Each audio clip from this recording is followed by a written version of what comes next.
It's been a lot of fun. It's been very competitive. People are pushing each other, but it's really exciting that everybody has a really strong idea, concept of what's going on, especially on the defensive end of the floor. I mean, you've been around the league for a while. Is that something that stands out? Because maybe in years past, you don't usually see that so early in training camp? Yeah. Throughout my career, it's been rare.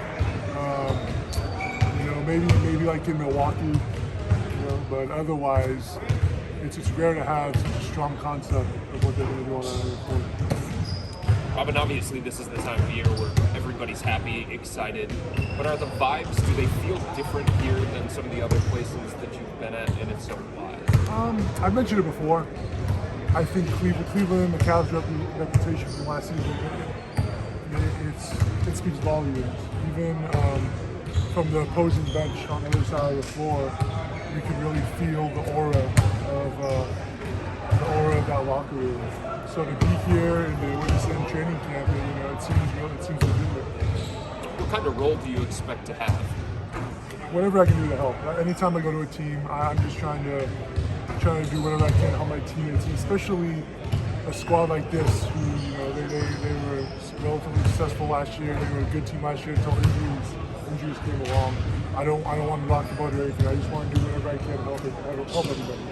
Everybody keeps saying that you're great for the locker room, great behind the scenes. How do you approach that leadership style that you bring? By not thinking too much, I guess. By not thinking at all. That's a good way to do it. Robin, what's it been like to play with Jared so far? And what stands out about this game? So I've been fortunate enough to play against Jared since he came in the league, and he's really, obviously, his defense speaks for itself, but he's gotten so good on the offensive end of the floor too, with his push shots, his left-handed hook. It's really a pleasure to see. I love to see him develop his game. You had a pretty decent hook yourself, so is that something? It's not bad. I also, he was telling me earlier he was reading Dune earlier this summer, and then I guess he's a big Twilight Zone fan too. We were talking about our favorite Twilight Zone episodes. Yeah. Have you found anything to talk about with Evan yet? I haven't talked to Evan quite as much, but it's been part fun playing against him in scrimmages, and part just terror, because when he gets a full head of steam headed down the floor, he can either pull up for that that mid-range jump shot, or he attacks the rim like a bulldog. it's so difficult to guard. You referred to you as a big jolly guy yesterday. Have you ever been referred to as a big jolly guy by any team? I'm getting a little more corpulent than I was in my earlier years, so I think jolly might be the correct adjective. I'm not going to argue that. How many times have you been to Cedar Point yet? A couple times. Yeah. I made it out for a quick trip one day when I realized I had just enough time to make it out to the port closed. I got on Steel Vengeance, and then I made it out a couple weeks ago for doing a Halloween haunt. I hit most of the coasters that I could go on. Is it what you expected it to do? Cedar Point? It was what it was built to be. I'm the California guy, so I'm not trying to rub anybody the wrong way. I enjoy Cedar Point, the Midwest coaster capital. I'm from Southern California. I love the Six Flags, the Magic Mountain coaster lineup. Tatsu, X2, those are two of my top three. So I really, don't get me wrong, the Cedar Point collection is incredible. I love Cedar Point. I enjoyed my time greatly there. I mean this in the most complimentary way possible. Your hook shot is very, very unique. It certainly is. Is it one that you can teach other guys like Jared and Evan, or some of these other bigs that have come from behind you? Like you said, it is really unorthodox. I taught it myself just sitting in the driveway. I'm sorry. It's fine. My fault. I forgot about this one. I taught it to myself sitting in the driveway and just throwing it off the corner of the glass. So it's really unusual.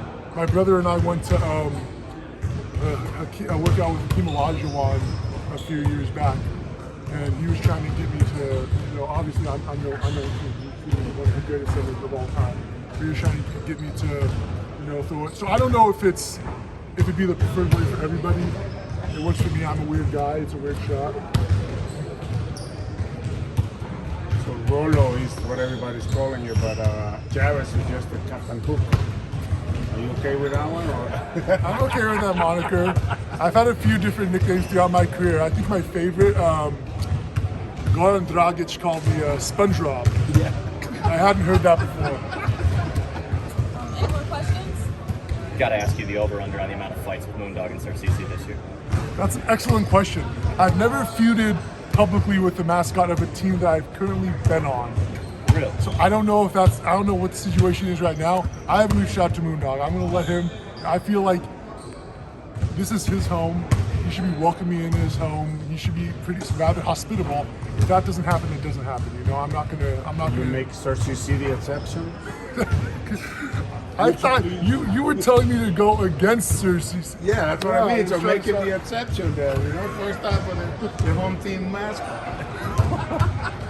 No comment. What mascot do you have the most bad blood with right now? Right now, that's an excellent question. The first one that always comes to mind is the Raptor in Toronto. He's just such an arrogant dinosaur. There's always some animosity with Benny the Bull. We were really close for 3 years. We had a relationship that blossomed and kind of suddenly ended as these things are wont to. So